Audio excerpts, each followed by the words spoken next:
Welcome, internet. I am super distracted because I have a cat on my lap and you can't see it, and that is a shame. Maybe I'll muck up my camera position later on to show you. Welcome, internet, to week 4 of my book bingo, where at the end of the month, the amount of bingos I have is how many books I can buy, purchase, obtain with money the next month.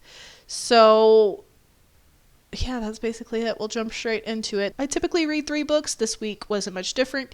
If you notice that I'm not moving my hands around as much, it's because I have a cat on my lap and he must be petted. So if I am not as animated as I normally am, I apologize. Do you see? He's gotta be petted.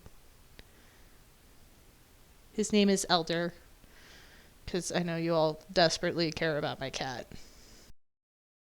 So we're going to start off with the Daughter of the Pirate King by Tricia Levenseller. So this is about the daughter of a pirate king.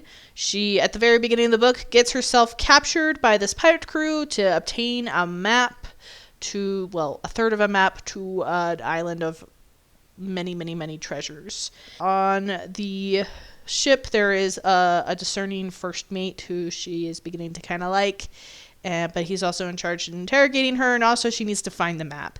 So, have to search it when no one's noticing, and also make sure no one notices that she got captured intentionally to look for this map. It was a cute little read. It's very short. I did give it 3.5 stars. I was fine with the couple. Daughter of a Pirate King does take place on pirate ships, so it does fall in the ocean or beach, by the beach or on the ocean. So we'll just slot that one in there. And then the next book I read, I guess I was on an ocean kick because I read Tress of the Emerald Sea. So this also takes place on an ocean. So this one is by Brandon Sanderson, the ever famous Brandon Sanderson.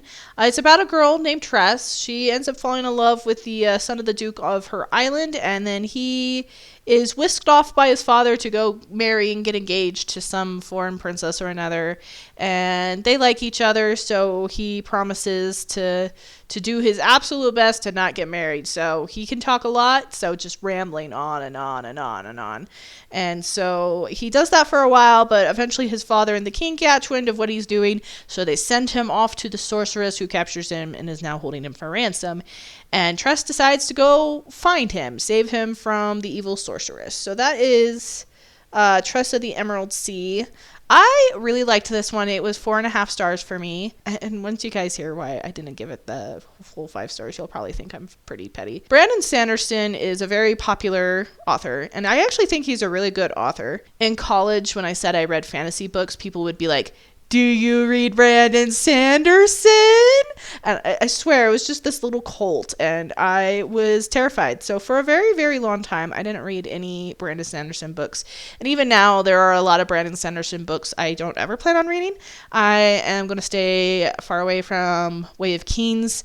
I don't seem to be very fond of lawn epics, which is exactly what that is. And my husband, who is a Brandon Sanderson fan, he has read Way of Kings, and he's told me that I probably wouldn't like it that much. So I'm not going to commit that much time to a book that I would probably only give like 3 to maybe 3 stars. I am also not the biggest fan of when authors do big giant, or even like, I guess Marvel even, big giant universes. I feel like authors often get carried away on putting in these Easter eggs and bringing in past characters where it makes no sense. Sometimes it does make sense, but I feel like a lot of times it feels unnecessary to me. I was reading this cozy mystery series by like Nancy Warren, and it's just a phone call where the main character has with a minor character, where it just mentions one of the main characters. And that whole conversation didn't feel like it had much point to me. And I was very confused by it at the time. And then later on, I was like, oh, that was the character from the other series she's writing about, the cozy mystery Great British Bake Off, as opposed to the vampire knitting one. This one, it doesn't really, so like, it takes point in the point of view of, I could remember it just yesterday. Takes place in the point of view of, I want to say Hoa, but that was from the book that I just finished. Point of view. Hoyd. Hoa Hoyd. I don't blame myself. So the book takes place in the point of view of Hoyd, who is a person from the greater Cosmere, which is the universe Brandon Sanderson is writing in. And I know a lot of people really like that there is this universe and that you can have Easter eggs and that it all ties together. I don't. But that's okay. I'm not the biggest Brandon Sanderson fan anyway, so I'm not who he's writing to. So it kind of, I could tell, like, I guess I did meet Hoyd once upon a time because I read Warbreaker, and apparently he's in that one. But I already forgot about him in there. But I could tell, like, the way it's written, it made me feel like I should know this character, like the point of view character. Like, at some point he's like, yes, that's me, Hoyd. Like, I should have recognized that name. And I didn't recognize that name. And I was just kind of like, who are you? And so there was a bit of annoyance there for me, just because I know that he is someone that a lot of people would know and get excited about, and I didn't know him. And so there's just that, like, gut, right? Like, I'm not sure I would have rated it 5 stars anyway, but it was a really fun read, very enjoyable. As I said, Tress is such a normal person, and she doesn't make they make a little bit of a deal about how normal she is, but it's not too bad. I don't know. I get tired often of, like, I'm not like other girls, or I'm an action girl. So having just a normal person who's just really wants something, her boyfriend, to be returned safely and to go out and do it was really nice. I really enjoyed that. And it was just fun. I really, really, really like the world. So the world is, you have these 12 moons that drop magic spores on the world, and the spores are now the oceans because there's air currents underneath that make liquidization. So basically the spores can act like a liquid when the air currents are flowing, and so they just sail on these spores. And then the fun thing about the spores is if they get wet, they explode into whatever they explode. Each color does a different thing. So Tress is from the Emerald Sea, so the green spores, when they get wet, turn into plants. And there's a lot of wet things in humans, so the eyes especially are wet, and then saliva or the mucus, or just a lot of things that you don't want plants exploding out of. So the spore seeds are considered very dangerous, because if you just, like, bleed on them, as you tend to do in pirate ships, then the spores touch them, and the spores go and kill your ship.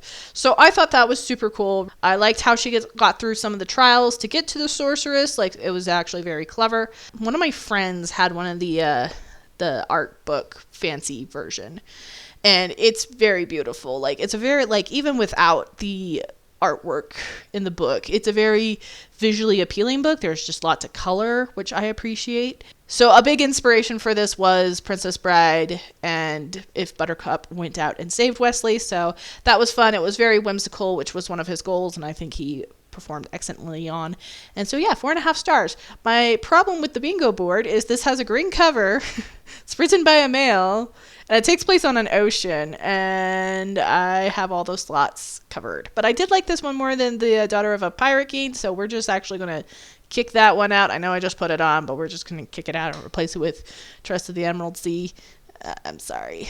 And then the last book I read, if you have watched some of my earlier October reads, this is a book too. The Obelisk Gate by N.K. Jemisin. This is the second book in the Broken Earth series. I read the first book earlier. I checked this one out. I'm not sure how much I can get into the plot without spoiling too much of what's happening. That's always my problem, is I don't know. Where's that line of spoiler? This one I did rate 5 stars. The first book I rated 4.5 stars. I don't actually think this one is, like, inherently better than the first one. If I sat there and made an itemized list, I'd probably say I liked the first one a hair better. What it is as the investment goes on, the more I get excited about the book. So now I've spent 2 books in this series, and I am fully invested. We do see more of what happens to the main character's daughter. Still in the second point of view. The main character's point of view is still in the second person, so I still get told you. She does say her name, but it's not English.